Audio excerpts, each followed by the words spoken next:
So speaking of coaching, what kind of questions are the most common questions that your clients come to when they're first starting? The biggest one I get is it the chicken or the egg?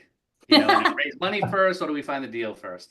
And since they're just starting out, a lot of these people and learning the industry, I used to think it was a chicken or the egg when I first started coaching because I didn't have a lot of background, obviously, but now that I've been doing it almost 20 years, I figured this was a long time before that, but it's really, I focus on the deal first.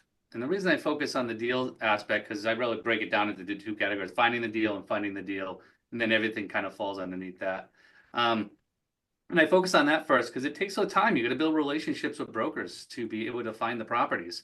And that's not going to happen overnight. And you got to learn the underwriting. And the underwriting is a critical piece to the whole business. Underwriting affects how fast you can get to the broker, whether you make money or lose money. Communication with, say, if you're partnering with someone else, going to communicate that with them or your investors to understand the numbers. So I want to get the foundation there and really understand the terminology and the numbers, and then 30, 60 days in, then we focus and then we start shifting more of that to the money side. So that way, because it takes time to build those relationships as well. But that's the biggest one I get all the time. What do I do first? Do I do both at the same time? And I'm a momentum guy.